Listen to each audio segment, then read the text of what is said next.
Hello friends, welcome to Bangera's cooking channel. ಇವತ್ತು ಮಂಗಳೂರು ಶೈಲಿಯಲ್ಲಿ ಮುರು ಮೀನು ಮಸಾಲ ಫ್ರೈ ಮಾಡೋದನ್ನು ತೋರಿಸ್ಕೊಡ್ತಾ ಇದ್ದೇನೆ ಫ್ರೆಂಡ್ಸ್. ನೋಡಿ, 1 kg ಮುರು ಮೀನು ತಗೊಂಡಿದ್ದೇನೆ ನಾನು. ಇದರದೊಂದು ಮಸಾಲ ಫ್ರೈ ಮಾಡುವ ಅಂತ ಹೇಳಿ ರೆಸ್ಟೋರೆಂಟ್ಗಳಲ್ಲೆಲ್ಲ ಮಾಡ್ತಾರಲ್ಲ ಮಂಗಳೂರು ಕಡೆ, ಅದೇ ರುಚಿ. ನೋಡಿ, ತುಂಬ ಸೂಪರ್ ಆಗಿ ಬಂದಿದೆ. ನೋಡಿ, ನೋಡುವಾಗಲೇ ಗೊತ್ತಾಗ್ಬೋದು ನಿಮಗೆ, ತುಂಬ ಚೆನ್ನಾಗಿ ಬಂದಿದೆ. ಮಸಾಲ ಫ್ರೈ ಹೇಗೆ ಮಾಡೋದು ಅಂತ ತೋರಿಸ್ಕೊಡ್ತೇನೆ ಫ್ರೆಂಡ್ಸ್. ತುಂಬ ರುಚಿಯಾಗಿರ್ತದೆ. ಬಾಯ್ಲ್ಡ್ ರೈಸ್ಗೆಲ್ಲ ಉಂಟಲ್ಲ, ತುಂಬ ಚೆನ್ನಾಗಿರ್ತದೆ.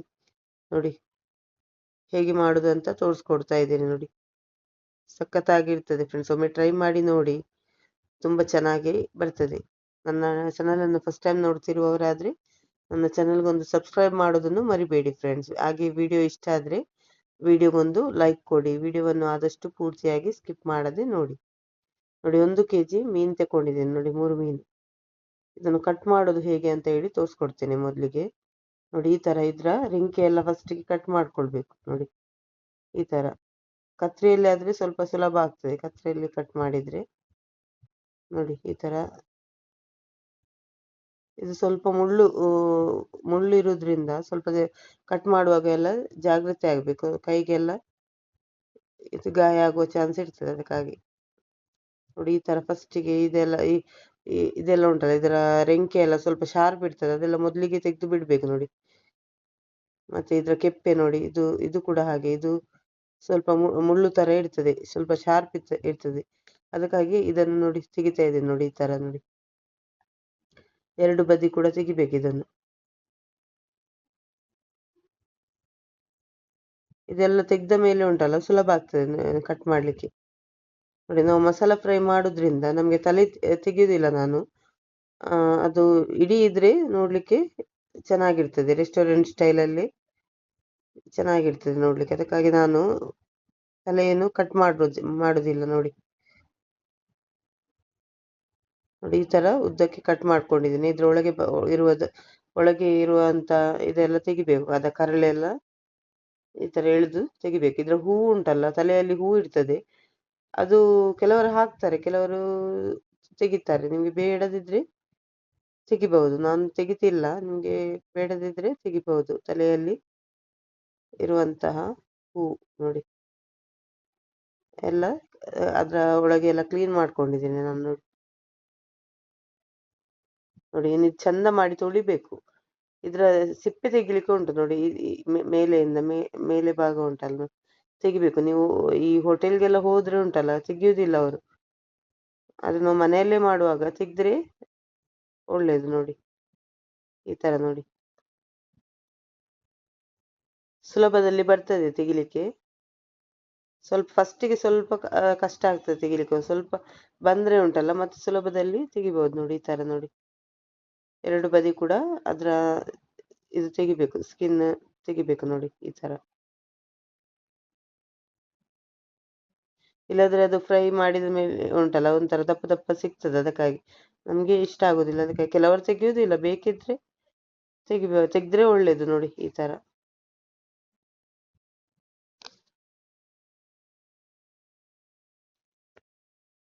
ನೋಡಿ, ಈ ಸ್ವಲ್ಪ ಫಸ್ಟಿಗೆ ಸ್ವಲ್ಪ ಕಷ್ಟ ಆಗ್ತದೆ ತೆಗಿಲಿಕ್ಕೆ, ಮತ್ತೆ ಸುಲಭದಲ್ಲಿ ಬರ್ತದೆ. ನೋಡಿ,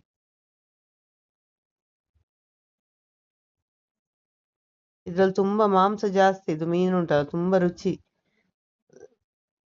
ತವಾ ಫ್ರೈಗೆ ಮತ್ತೆ ಮಸಾಲ ಫ್ರೈ ಎಲ್ಲ ಮಾಡ್ಲಿಕ್ಕೆ ಉಂಟಲ್ಲ, ಬೆಸ್ಟ್ ಮೀನ್ ಇದು. ಇದ್ರ ಬಾಲ ಬೇಕಿದ್ರೆ ಇಡ್ಬೋದು, ಇಲ್ಲದಿದ್ರೆ ನಾನು ಕಟ್ ಮಾಡಿದ್ದೀನಿ, ಇಡ್ಲಿಲ್ಲ. ನಿಮ್ಗೆ ಬೇಕಿದ್ರೆ ಇಡ್ಬೋದು. ನೋಡಿ, ಈ ತರ ನೋಡಿ, ಸ್ಕಿನ್ ಎಲ್ಲ ತೆಗ್ದಿದ್ದೀನಿ. ನೋಡಿ,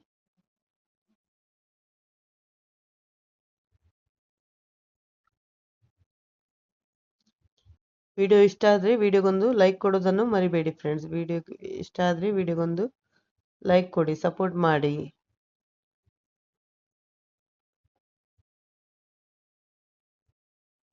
ನೋಡಿ,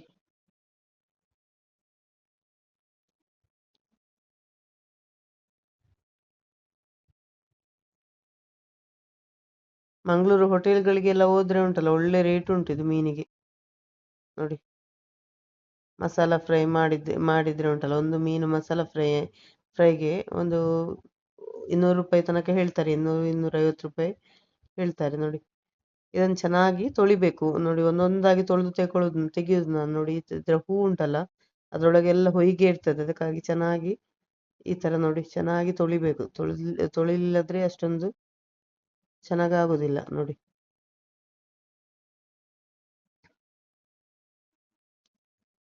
ಎಲ್ಲ ಮೀನನ್ನು ಕೂಡ ನಾನು ಇದೇ ತರ ಇದು ಕಟ್ ಮಾಡಿ ತೊಳೆದು ಇಟ್ಕೊಂಡಿದ್ದೇನೆ ನಾನು ಮೀನನ್ನೆಲ್ಲ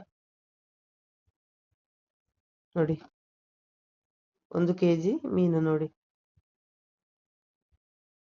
ಚೆನ್ನಾಗಿ ಕಟ್ ಮಾಡಿ ಕ್ಲೀನ್ ಮಾಡಿ ಎಲ್ಲ ಇಟ್ಕೊಂಡಿದ್ದೇನೆ. ಈಗ ಇದಕ್ಕೆ ಮಸಾಲ ಮಾಡ್ತಾ ಇದ್ದೇನೆ ನೋಡಿ. ಮಿಕ್ಸಿ ಜಾರಿಗೆ ಒಂದು 25ರಷ್ಟು ಬ್ಯಾಡಗಿ ಮೆಣಸು ತಗೊಂಡಿದ್ದೀನಿ 1 kg ಮೀನಿಗೆ. ಇದು ಮಸಾಲ ಫ್ರೈ ಮಾಡೋದ್ರಿಂದ ಮಸಾಲ ಸ್ವಲ್ಪ ಜಾಸ್ತಿ ಜಾಸ್ತಿ ಬೇಕಾಗ್ತದೆ ನೋಡಿ. 1 ಟೇಬಲ್ ಸ್ಪೂನ್ ಅಷ್ಟು ಜೀರಿಗೆ ಹಾಕೊಂಡಿದ್ದೀನಿ.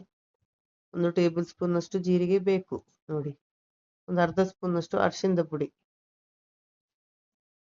ನೋಡಿ. ಒಂದು ಸಣ್ಣದ 2 ಬೆಳ್ಳುಳ್ಳಿ ತಗೊಂಡಿದ್ದೀನಿ, ಇಡೀ ಬೆಳ್ಳುಳ್ಳಿ ತಗೊಂಡಿದ್ದೀನಿ. ಫ್ಲೇವರ್ಗೆ ತುಂಬಾ ಚೆನ್ನಾಗಿರ್ತದೆ 2 ಹಾಕಿದ್ರೆ.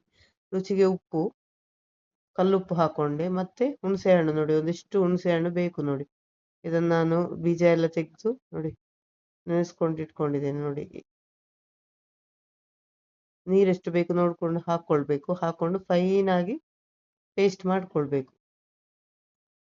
ಬೇರೆ ಏನು ಹಾಕ್ಲಿಲ್ಲ ನಾನು, ಕೊತ್ತಂಬರಿ ಏನು ಹಾಕ್ಲಿಲ್ಲ. ಅಷ್ಟೇ ಜೀರಿಗೆ ಮಾತ್ರ ಹಾಕೊಂಡಿರೋದು. ಮೆಣಸು ಮತ್ತು ಜೀರಿಗೆ, ಬೆಳ್ಳುಳ್ಳಿ ಮತ್ತು ಉಪ್ಪು, ಹುಳಿ ನೋಡಿ. ಈ ತರ ಪೇಸ್ಟ್ ಮಾಡ್ಕೊಂಡಿದ್ದೇನೆ ನೋಡಿ. ಈ ಹದದಲ್ಲಿ ಇರ್ಬೇಕು ಪೇಸ್ಟ್ ನೋಡಿ ಮಸಾಲ. ಈಗ ಇದನ್ನು ಕೋಟ್ ಮಾಡ್ಕೊಳ್ತಾ ಇದ್ದೇನೆ ನೋಡಿ. ಇದಕ್ಕೆ ಮೀನಿಗೆ ಚೆನ್ನಾಗಿ ಕೋಟ್ ಮಾಡ್ಕೊಳ್ಬೇಕು ಮಸಾಲವನ್ನು. ಉಪ್ಪು ಎಲ್ಲ ಕರೆಕ್ಟ್ ಆಗಿ ನೋಡ್ಕೊಳ್ಳಿ ಮೊದಲೇ, ಮತ್ತೆ ಮೀನಿಗೆ ಅಪ್ಲೈ ಮಾಡಿದ ಮೇಲೆ ನೋಡ್ಲಿಕ್ಕೆ ಆಗುದಿಲ್ಲ. ಅದಕ್ಕಾಗಿ ಮೊದಲೇ ನೋಡ್ಕೊಂಡು ಉಪ್ಪೆಲ್ಲ ಕಮ್ಮಿ ಇದ್ರೆ ಉಪ್ಪೆಲ್ಲ ಕರೆಕ್ಟ್ ಆಗಿ ಹಾಕಿದ್ರೆ ಆಯ್ತು. ಉಪ್ಪು ಹುಳಿ ಎಲ್ಲ ಕರೆಕ್ಟ್ ಇದ್ರೇನೆ ಮೀನು ರುಚಿ ಆಗುದು. ಇಲ್ಲಾಂದ್ರೆ ಸಪ್ಪೆ ಆದ್ರೆ ಮೀನು ಅಷ್ಟೊಂದು ತಿನ್ಲಿಕ್ಕೆ ಒಳ್ಳೇದಾಗುದಿಲ್ಲ. ಅದಕ್ಕಾಗಿ ಎಷ್ಟು ಒಳ್ಳೆ ಮೀನಾದ್ರೂ ಕೂಡ ಉಂಟಲ್ಲ, ಉಪ್ಪು ಹುಳಿ ಕಮ್ಮಿ ಆದ್ರೆ ನಿಮ್ಗೆ ಒಳ್ಳೇದಾಗುದಿಲ್ಲ, ಫ್ರೈ ನಿಮ್ಗೆ ಚೆನ್ನಾಗಿ ಬರುದಿಲ್ಲ. ಅದಕ್ಕಾಗಿ ಉಪ್ಪು ಹುಳಿ ಎಲ್ಲ ಕರೆಕ್ಟ್ ಆಗಿ ಬೇಕು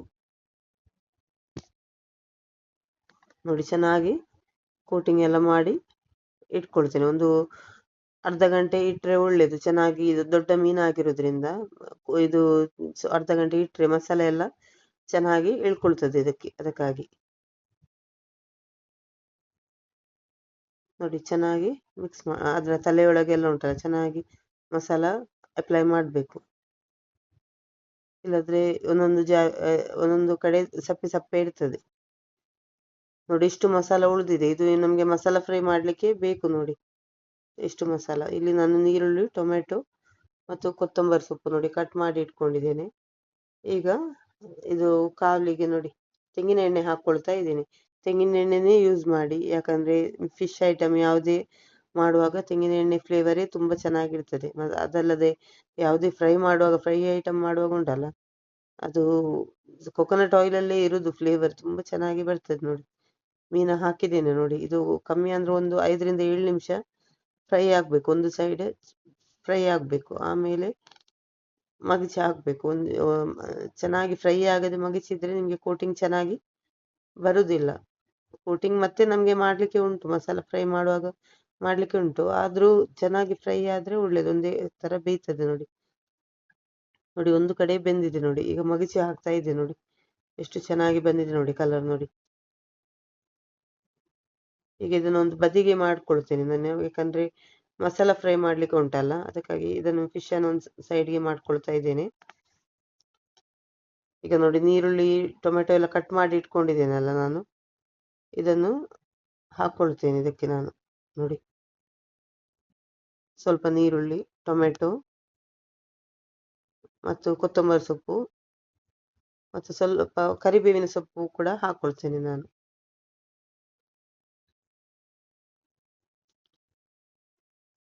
ನೋಡಿ ಚೆನ್ನಾಗಿ ಬೇಯಿಸ್ಕೊಳ್ಬೇಕು ಇದೆಲ್ಲ. ಟೊಮೆಟೊ, ನೀರುಳ್ಳಿ ಮತ್ತು ಬೇಸೊಪ್ಪು ಮತ್ತು ಇದು ಕೊರಿಯಂಡರ್ ಲೀವ್ಸ್ ಎಲ್ಲ ಚೆನ್ನಾಗಿ ನೋಡಿ ಇದ್ರಲ್ಲೇ ಇರುದು ಫ್ಲೇವರ್ ನೋಡಿ. ಈ ತರ ಮಾಡುದ್ರಿಂದ ಉಂಟಲ್ಲ ಮಸಾಲ ತುಂಬಾ ಚೆನ್ನಾಗಿ ಬರ್ತದೆ ನಿಮ್ಗೆ.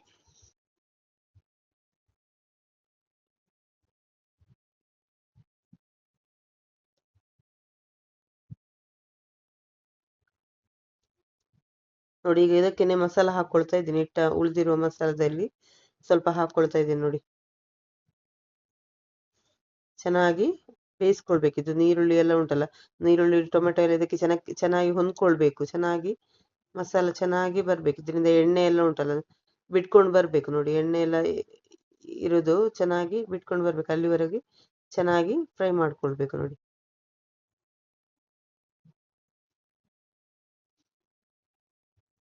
ನಾನು ತುಂಬಾ ಫಾಸ್ಟ್ ಕೂಡ ಇಡ್ಲಿಲ್ಲ ಗ್ಯಾಸ್, ಸ್ವಲ್ಪ ಮೀಡಿಯಂ ಫ್ಲೇಮ್ ಅಲ್ಲೇ ಇಟ್ಕೊಂಡಿದ್ದೇನೆ.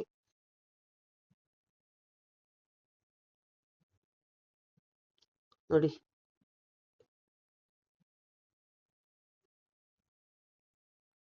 ನೋಡಿ ಮೀನನ್ನು ನಾನು ಮಧ್ಯಭಾಗ ಕೂಡ ಫ್ರೈ ಆಗ್ಬೇಕು, ಅದಕ್ಕೆ ಪುನಃ ಮಗಚಿ ಹಾಕ್ತಾ ಇದ್ದೆ ನೋಡಿ. ಈ ತರ ಸ್ವಲ್ಪ ಬೇಯಿಸ್ಕೊಳ್ತಾ ಇದ್ದೇನೆ, ಮಧ್ಯಭಾಗ ಕೂಡ ಬೇಯಲಿ ಅಂತ ಹೇಳಿ. ನೋಡಿ, ಮಸಾಲ ಚೆನ್ನಾಗಿ ಬೆಂದ್ರೆ ಉಂಟಲ್ಲ, ಮಸಾಲ ಹಸಿ ಸ್ಮೆಲ್ ಎಲ್ಲ ಹೋಗ್ಬೇಕು. ಚೆನ್ನಾಗಿ ತೆಂಗಿನ ಎಣ್ಣೆಯಲ್ಲಿ ಫ್ರೈ ಆಗ್ಬೇಕು, ಆಗ ತುಂಬಾ ಟೇಸ್ಟ್ ಆಗಿ ಬರ್ತದೆ ನಿಮ್ಗೆ. ನೋಡಿ, ಎಣ್ಣೆ ಎಲ್ಲ ಬಿಟ್ಕೊಂಡಿದೆ ನೋಡಿ ಮಸಾಲದಿಂದ. ಇನ್ನು ಕೋಟ್ ಮಾಡುವ ಇದಕ್ಕೆ.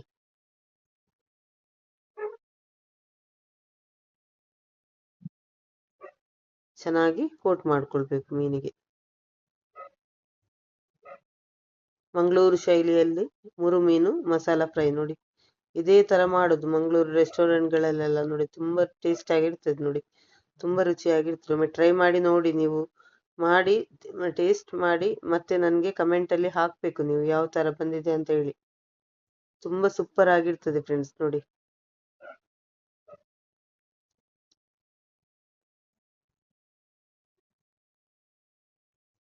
ನೋಡಿ, ಚೆನ್ನಾಗಿ ಒಂದೇ ತರ ಕೋಟ್ ಮಾಡ್ಕೊಳ್ತಾ ಇದ್ದೇನೆ ನೋಡಿ ಮಸಾಲ ಎಲ್ಲ. ದೊಡ್ಡ ದೊಡ್ಡ ಮೀನು ಎಲ್ಲ ಫ್ರೈ ಮಾಡುವಾಗ ಉಂಟಲ್ಲ, ಚೆನ್ನಾಗಿ ಮೀಡಿಯಂ ಫ್ಲೇಮ್ ಅಲ್ಲಿ ಇಟ್ಟು ಚೆನ್ನಾಗಿ ಬೇಯಿಸ್ಕೊಳ್ಬೇಕು. ಇಲ್ಲದಿದ್ರೆ ಒಳಗೆಲ್ಲ ಹಸಿ ಹಸಿ ಇರ್ತದೆ. ಅದಕ್ಕಾಗಿ ನೋಡಿ, ಸೂಪರ್ ಆಗಿ ಬಂದಿದೆ ನೋಡಿ ಯಾವ ತರ ಬಂದಿದೆ ಅಂತ ಹೇಳಿ. ಮುರುಮೀನು ಮಸಾಲ ಫ್ರೈ ನೋಡಿ, ಮಂಗಳೂರು ಶೈಲಿಯಲ್ಲಿ. ಒಮ್ಮೆ ಟ್ರೈ ಮಾಡ್ಲೇಬೇಕು ನೀವು, ತುಂಬಾ ಸೂಪರ್ ಆಗಿರ್ತದೆ ನೋಡಿ. ಯಾವ ತರ ಬಂದಿದೆ ಅಂತ ನೋಡಿ. ಮುರುಮೀನು ಮಸಾಲ ಫ್ರೈ ಟ್ರೈ ಮಾಡಿ ಹೇಗೆ ಆಗಿದೆ ಅಂತ ಹೇಳಿ ನನಗೆ ಕಮೆಂಟ್ ಮೂಲಕ ತಿಳಿಸಿ ಫ್ರೆಂಡ್ಸ್. Thank you friends.